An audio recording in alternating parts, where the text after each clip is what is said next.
Welcome, everyone. Thank you for joining us today. My name is Rob. I lead the Microsoft Threat Protection Product and Engineering team. And I am excited to talk about where we're going with agents, Agentic SOC, how that changes the game for defenders, and to spend some time with Allie Mellon up on stage. I think we're at the start of a journey, and I'm excited to see where that journey goes, because I think the use of AI and agents is one of those critical things that can change the game, level the playing field with attackers. But one thing I want everyone to make sure to keep in mind is it's not just about Tier 1 agents triaging alerts, going through their queue.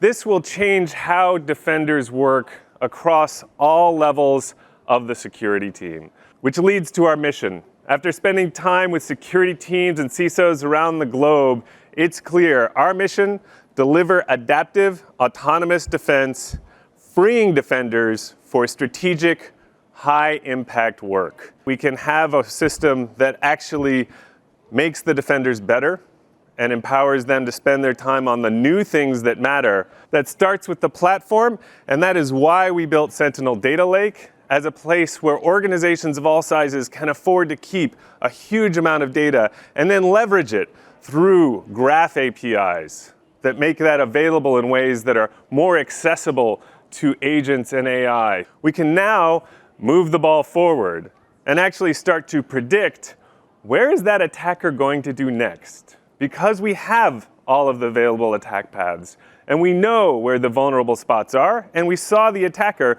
so we can go into a shields up mode for all of the environment around that breach and actually prevent them from being able to move laterally into other places. This is the holy grail of how a defensive team needs to respond to an ongoing attack. So now let's take a look at some of the capabilities that we'll be launching today. So our story begins on a weekend when there is an attack in the organization and most of your team is probably off. There is a hands-on keyboard attacker that gained access to your environment, and they start operating there, and they want to maximize the damage that they can. But luckily, you have attack disruption and predictive shielding that autonomously contain the attacker and try to minimize the blast radius. So when we dive here into the incident, we start with playing the attack story. And the first sign of compromise is an anonymous remote connection from an external IP into your domain controller.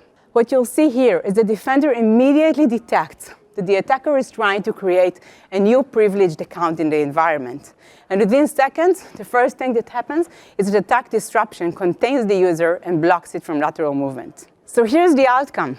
The attacker attempted broad tampering techniques time after time, trying to blind the security stack. But predictive shielding anticipated their actions and hardened the environment before impact occurred. So eventually, tampering never landed, and Defender remained fully operationalized. Just shortly afterwards, the attacker tried launching the payload, and that was completely blocked immediately, preventing any impact to the environment. So when we have these autonomous defensive mechanisms, we reduce exposure. But the important thing, the thing that I'm excited about, is that we're actually delivering bandwidth for the security team. We're helping them be able to do more, and we're helping them be able to do it better.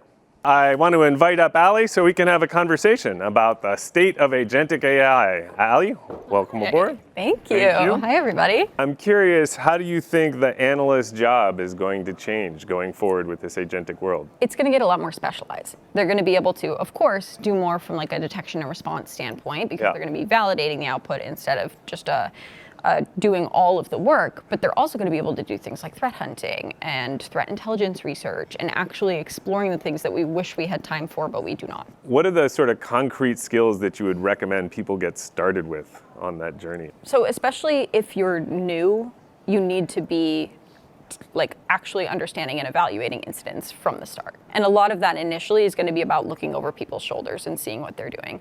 Now, if you're net new to the field, every single person should be reading threat research and should be understanding what's happening with threat research, because that is going to give you such a leg up when you're evaluating what's happening. In 2026, great SOCs will be prioritizing their talent management strategy such that they can get people prepared for what is going to happen with AI. Thinking about the change. I love that. Allie, thank you so much for the time. Great conversation.